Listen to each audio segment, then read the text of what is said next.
Assalamualaikum warahmatullahi wabarakatuh. Salam sejahtera bagi kita semua. Pertama-tama, kita panjatkan puji syukur kepada Allah Subhanahu wa Ta'ala telah memberikan rahmat, kesehatan, dan keselamatan bagi kita semua, sehingga kita dapat mempresentasikan melalui Zoom hari ini. Sebelumnya, perkenalkan saya Selvi Agustin dengan NIM 2022042087 sebagai moderator dan rekan saya Ahira Putri Gangsa Fadila dengan NIM 2022 03 2004. Saya Chelsea Aulia dengan NIM 2022042017. Di sini kami akan mempresentasikan bedah jurnal yang berjudul Validasi Metode Analisis Kadar Ambroksol Hidroklorida dalam Sediaan Tablet Sistelis secara kromatografi cair kinerja tinggi atau KCKT. Di sini pendahuluan, sistein tablet merupakan obat yang mengandung ambroksol hidroklorida sebagai zat aktif yang berfungsi untuk mengobati gangguan saluran napas akut sebagai eksfoliator ekspektoran. Sediaan obat mutlak ditetapkan secara memadai untuk menjamin keamanan dan khasiat dan keamanan obat tersebut hanya dapat dijamin melalui pemantauan mutu mulai dari proses pembuatan, penyimpanan, distribusi, hingga tahap penggunaannya. Salah satu pemantauan mutu yang dilakukan adalah analisis kadar zat aktif dalam sediaan obat untuk memastikan kandungan sesuai dengan yang dikehendaki industri farmasi. Dalam memproduksi obat dituntut untuk memenuhi persyaratan Good Manufacturing Practice atau GMP atau cara pembuatan obat yang baik atau CPOB yang sifatnya dinamis. Mengikuti perkembangan ilmu dan teknologi, CPOB adalah pedoman yang bertujuan untuk memastikan agar sifat dan mutu obat yang dihasilkan sesuai dengan yang dikehendaki, sehingga obat-obat yang diproduksi aman untuk dikonsumsi untuk menjamin khasiat dan keamanan obat tersebut. Maka, industri farmasi sesuai dengan persyaratan CPOB melakukan validasi pada semua hal yang berkaitan dengan proses pembuatan obat. Salah satu validasi yang harus dilakukan untuk menjamin kualitas dan keamanan obat adalah validasi metode analisis kadar zat aktif dalam sediaan obat. Presisi adalah tingkat kesesuaian antara hasil uji individual dengan hasil rata-rata pengukuran yang dilakukan meliputi: pertama, within die variation atau intra-die; kedua, die-to-die atau variation atau inter-die. Kriteria penerimaan untuk presisi adalah koefisien presisi atau CF. Akurasi menunjukkan kedekatan antara hasil yang diperoleh dari metode yang digunakan dengan nilai konsentrasi analit yang sebenarnya meliputi within die variation, intra-die, dan recovery. Kedua, die-to-die variation, inter-die. Kriteria penerimaan untuk akurasi inter-die dan intra-die dan inter-die adalah bias kurang dari 15% dan untuk recovery adalah 85-115%. Bahan yang digunakan dalam analisis ini ada karbamazepin, kalium hidrogen fosfat, metanol, natrium hidroksida, asam fosfat 85%, dan asetronitril, merek Licorsolve HPLC grade. Kemudian, metode yang digunakan pada analisis ini ada preparasi larutan standar, larutan stok standar kalibrasi, stok solution, dan larutan stok standar sampel dibuat dengan melarutkan karbamazepin dengan menimbang yang berbeda dalam metanol, sehingga didapatkan konsentrasi 1000 ppm. Larutan kerja standar kalibrasi dibuat dengan mengencerkan larutan SS1 dalam larutan metanol banding aqua bida 1:1 sehingga konsentrasi larutan menjadi 0,5 banding 1 banding 2,5 banding 10 banding 25 dan 50 ppm. Larutan kerja standar sampel dan standar LOQ dibuat dengan mengencerkan larutan SS2 dalam larutan metanol banding aqua bidas 1:1, sehingga konsentrasi larutan menjadi 1,5 banding 8 banding 40 ppm dan 0,25 banding 0,5 ppm LOQ. Larutan kerja astazolam dibuat dengan melarutkan astazolam dalam metanol 1000 ppm, kemudian diencerkan dalam aqua bidas menjadi konsentrasi 10 ppm. Metode kromatografi. Kromatografi cair kinerja tinggi yang terdiri atas pompa LC10ATVP, degasser DGU 14A, auto injektor SIL 10A DVP, sistem controller SCL 10AVP, suhu diatur 60 derajat Celcius menggunakan oven kolom CTO 10A SVP dengan lambda 220 mm dengan detektor UV SPD 10 AVP. Kolom analitik list cover RP min 18 5 mikrometer 125 mm dikali 4 mm ID. Gold kolom RP min 18. Fase gerak yang digunakan adalah kalium dihidrogen fosfat 10 mm pH 7,4 disaring dengan kertas saring 0,4 mikrometer dan asetonitril 65:35 V/V. Fase gerak kemudian didegas dan dialirkan pada KCKT dengan laju alir 1 mili per menit. Preparasi sampel. Sebanyak 500 mikroliter plasma dimasukkan ke dalam tabung mikro, lalu ditambahkan 30 mikroliter standar internal, estazolam 50 ppm, dan 500 mikroliter asetonitril. Larutan tersebut divortex selama 30 detik dan disentrifugasi pada 3000 rpm selama 10 menit. Selanjutnya, supernatan dimasukkan ke dalam vial dan diinjeksikan 25 mikroliter ke dalam KCKT. Kurva kalibrasi dan validasi metode. Deret standar karbamazepin dibuat dengan mengencerkan larutan WS1 ke plasma untuk mendapatkan konsentrasi karbamazepin 50:100:250:500:1000 dan 500 Ng per mili. Kemudian dilakukan preparasi sampel dan diinjeksikan ke dalam KCKT.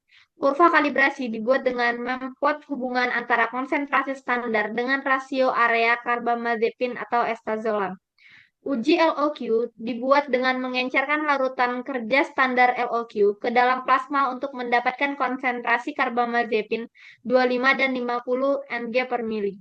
Selanjutnya, dilakukan preparasi sampel dengan 5 replikasi tiap konsentrasi. Setelah diinjeksikan ke dalam KCKT, dihitung persen CV dan persen bias. Hasil dan pembahasan.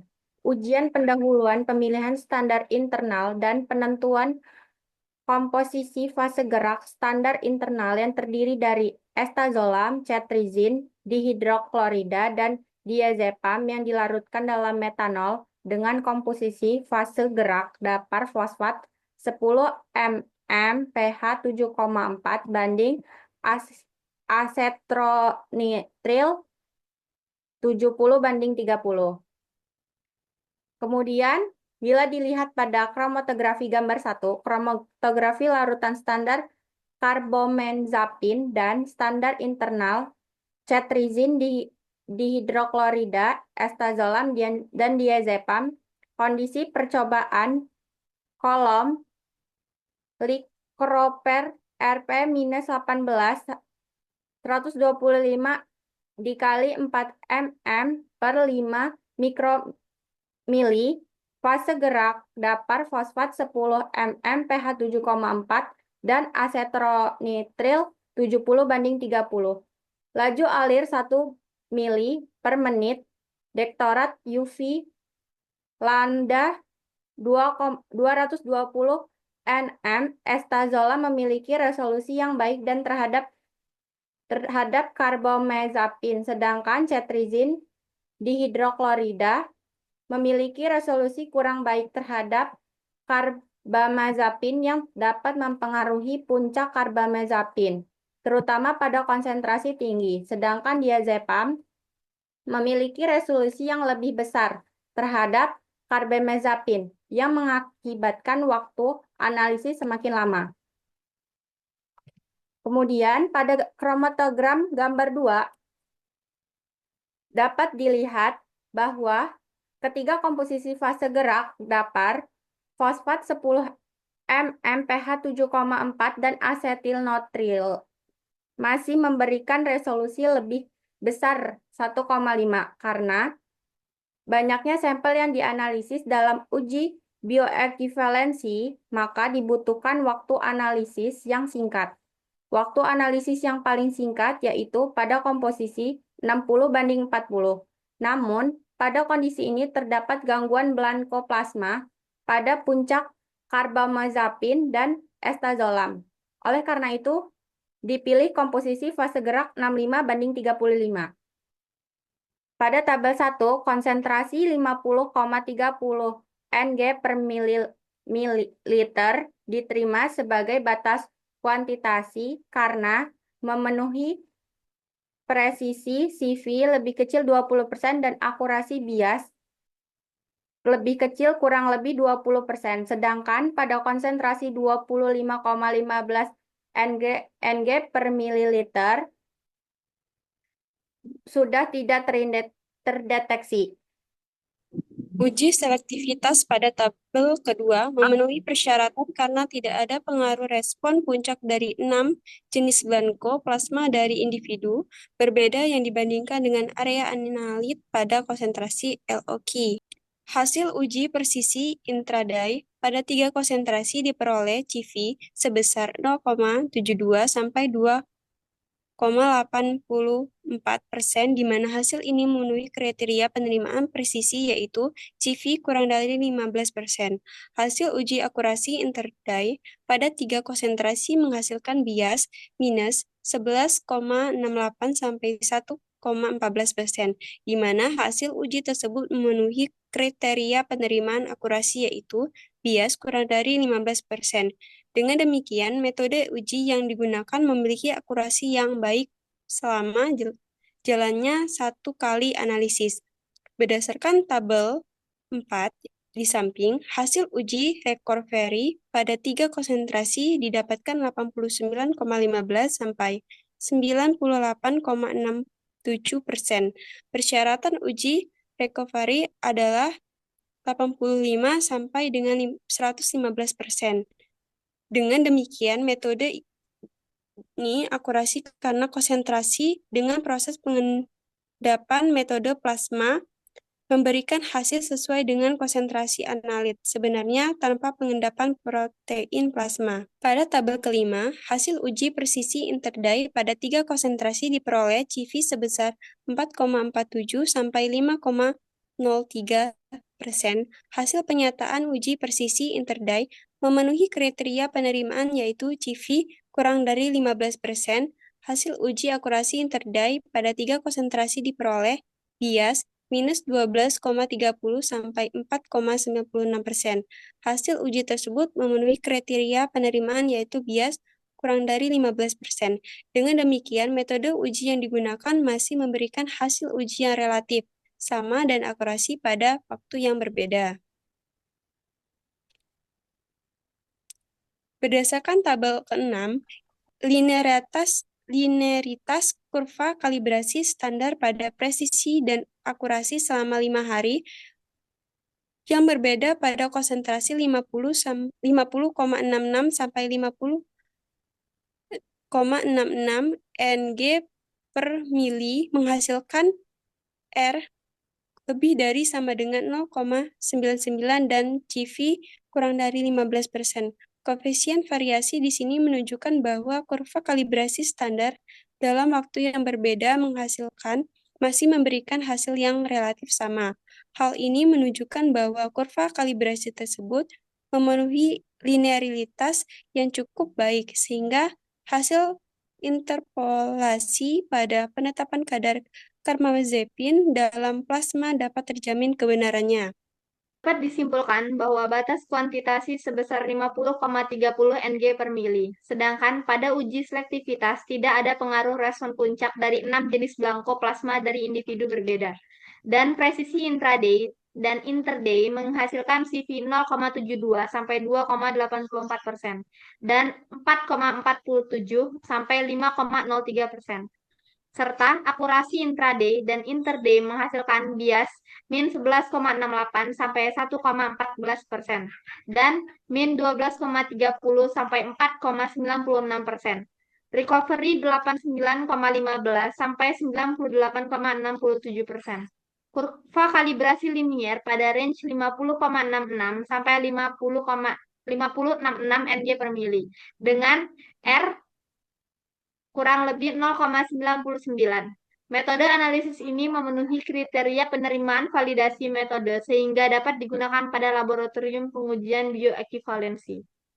Sekian presentasi dari kami, kurang lebihnya mohon maaf, kami akhiri. Wassalamualaikum warahmatullahi wabarakatuh.